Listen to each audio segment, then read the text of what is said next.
تو سب علماء کو غیرت کرنی چاہیے جو مسلک رضویت پر دعویٰ کرتے ہیں، اور یہ جو دوئی چل رہی ہے آج، تو اس کی کوئی گنجائش نہیں ہے۔ اس لیے میں اس ادارے کو دیکھ کر، آپ کو دیکھ کر، ان بزرگوں کو دیکھ کر بہت خوش ہوا۔ اللہ تعالیٰ اس ادارے کو مزید ترقیاں عطا فرمائے۔ علامہ یعقوب معینی رحمہ اللہ تعالیٰ اور علامہ صہیب معینی ان کے صاحبزادے، ان کے آباء و اجداد کے لیے، ان کی موجودہ اور آئندہ نسلوں کے لیے اسے صدقہ جاریہ فرمائے، اور آپ علماء سے جڑیں۔ میں پورے پاکستان میں لوگوں سے کہتا ہوں کہ ان سنیوں جیسی نالائق مخلوق اور کوئی بھی نہیں ہے جو ایک رات میں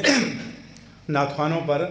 10,000 50,000 نوٹ نچھاور کریں، اور چونکہ مووی بنتی ہے تو نئے نئے بنڈل کہیں سے لائیں، اور کس کو دکھانا چاہتے ہیں؟ کہ یہ اللہ کی رضا کے لیے کرنے والا یہ کرے گا؟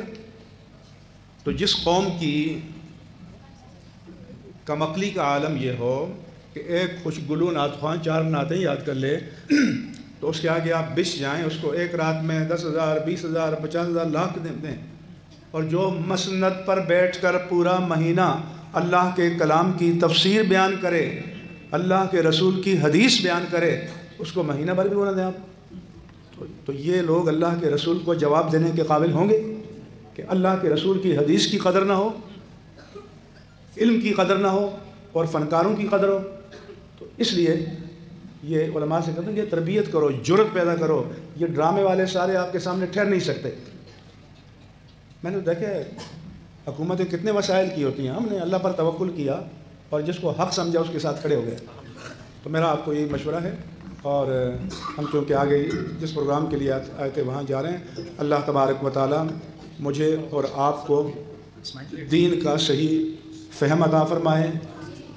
اللہ تبارک و تعالیٰ آپ کو عالم باعمل بنائے، اور جو لوگ اس ادارے کا تعاون کر رہے ہیں اللہ تعالیٰ ان کے لیے اسے صدقہ جاریہ فرمائے، اور جو ہمارے علماء یہاں خدمت انجام دے رہے ہیں اللہ تعالیٰ ان کی علم میں، صحت میں، فیضان میں، تاثیر میں مزید برکات عطا فرمائے، اور جو لوگ علامہ خادم حسین سے پیار کرتے ہیں انہیں علامہ خادم حسین جیسا جذبہ محبت رسول عطا فرمائے،